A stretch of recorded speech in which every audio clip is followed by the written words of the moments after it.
thinking and this discourse. Saudi Arabia-Iran relations are also based on proxy wars. For instance, poor Yemen is being actually fought over this being a proxy. The second layer, which is as important as the first one, as the proxy war one, and also I pay attention to in this paper or talk, is that none of these actors that look at the situation on the basis of geopolitical interest and power games, look at the refugee problems as a problem. As a matter of fact, Russia doesn't have any refugee problem. Iran doesn't have any refugee problem. Saudi Arabia doesn't have any refugee problem. No refugee wants to go to Russia. No refugee wants to go to Iran. No refugee wants to go to Saudi Arabia. So in this sense, for instance, I might elaborate on that. I attended a meeting in Carnegie, Moscow, and it's the Russians' way of looking at refugee problem is not a problem in terms of humanitarianism, in terms of human tragedy, but it's a problem that is an asset for Russian, foreign policy to expand in this region.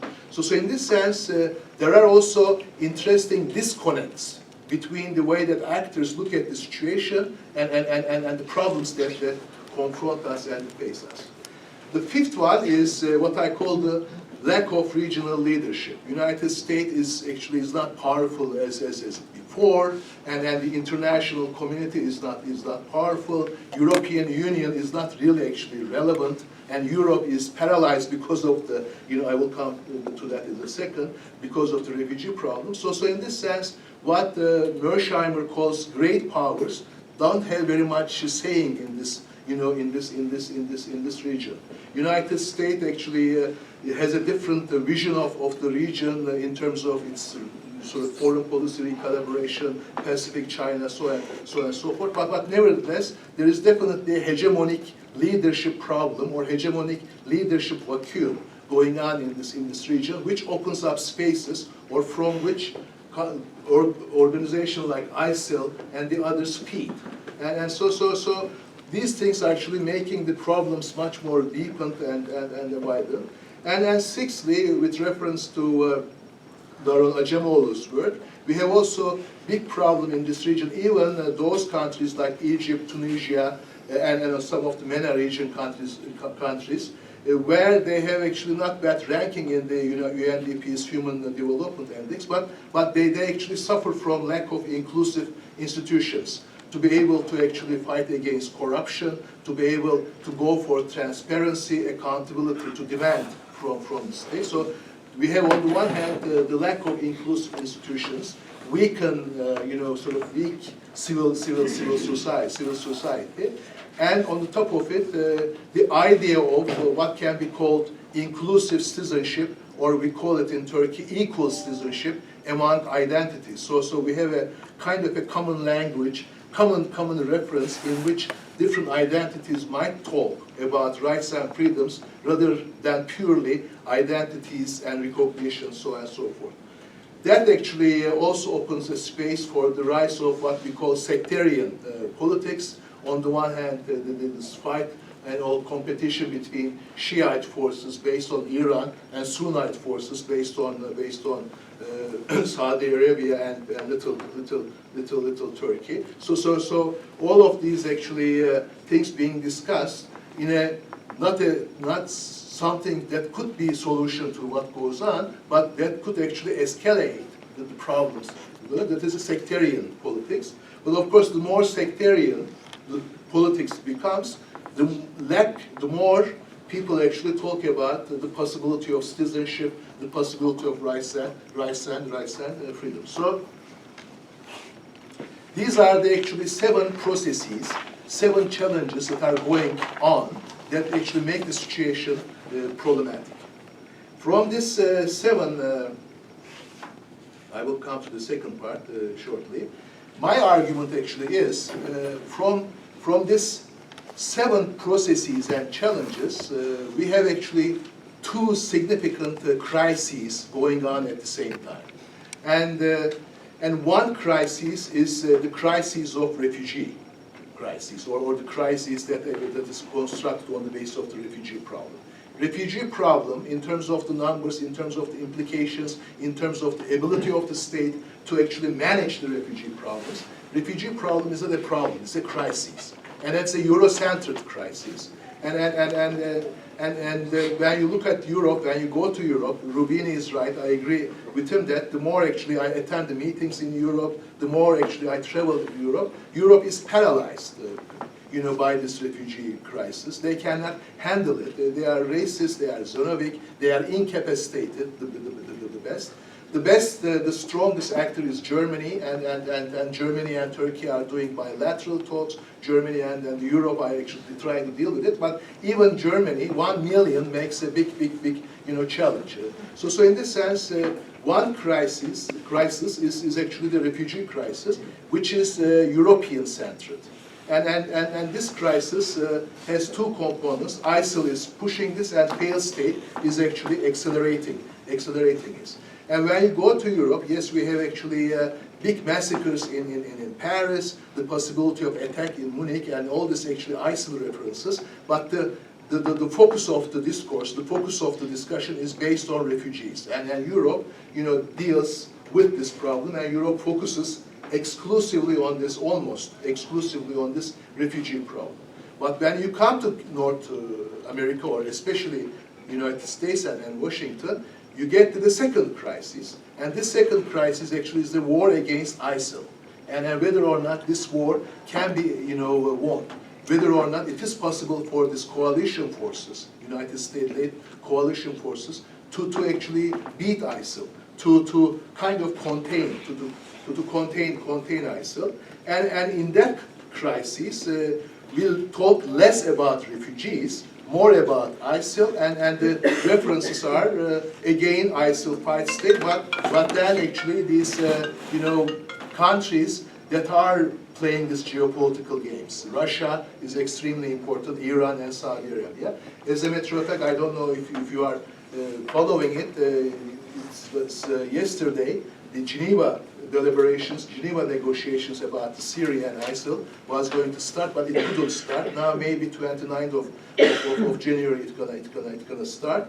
But still the problems there, it might not start. Turkey is not happy about the Kurdish forces being invited to this talks. But when you look at these Geneva talks and the way that ISIL, war against ISIL is being dealt with, you have less references to the refugee problem. Although they are interconnected, but when you get into it, there are actually separate items in it. And Turkey takes place at the intersection of these two crises. And as a matter of fact, Turkey has these refugees, 2.5 million, and containing them, and managing them. But at the same time, in terms of opening up the military bases, in terms of controlling the borders, Turkey is also pivot in the war against ISIL. As a matter of fact, there was long discussions between United States and Turkey in terms of opening the military bases in Turkey against ISIL, because it takes only 6 minutes to hit ISIL from Turkey, whereas 45 to an hour from actually Saudi Arabia and the other forces. So in this sense, Turkey not only taking place at the intersection of these two crises, but also considered a pivot for these countries to deal with these two crises. And in that sense, this actually create risks for Turkey, but on the other hand, open up for the government of Turkey to have new maneuvers, even though Turkey recently suffered from problems of democracy, rights, and freedoms, but nevertheless, interestingly enough, since last year, we've been actually a very fast revitalization between Turkey and the West, Turkey and US, Turkey and NATO, Turkey and EU, and Turkey and Europe. I myself, as director of Istanbul Policy Center, has been working very heavily on re-energizing Turkey-EU relations, but of course, when we were working on this, our idea was to do so on the basis of enlarging, upgrading, consolidating Turkish democracy. But right now we have a puzzle because Turkish democracy is not being upgraded, is not being consolidated, but there is a big interest in Turkey, and Turkey's rank in the foreign policy list of the European countries and Washington is going very up. And this is happening actually in a time Turkey is going through a number of internal, challenges. Of course, the main challenge, as I said, is the democracy challenge. The second challenge is I was engaged with it as one of the members of the Vice People Commission to actually negotiate with the PKK to disarm armed conflict and to actually replace conflict with politics. But right now we have a back movement to the conflict, and there's a huge escalated actually conflict between Turkey and the PKK with different forms. I will elaborate on it if there are questions. And of course, thirdly, Turkey is just started going through a new constitution process. But in that sense, of course, there is actually two visions of Turkey being played out and negotiated over the new constitution. Whether we have a democratic Turkey and new constitution that goes along with that, or we have a strong Turkey, a pivotal Turkey in this crisis, that the constitution goes along with that. The second or the latter option is called in Turkey presidentialism. Turkey might actually go for presidentialism, and so far actually European countries and American countries are going okay with it because of this shift of interest and so on and so forth. Lastly, without actually confusing you too much, let me make my conclusion points, and then we actually discuss. I might actually leave this to those who are interested in. We have actually lots of points and numbers and maps here. It might be helpful.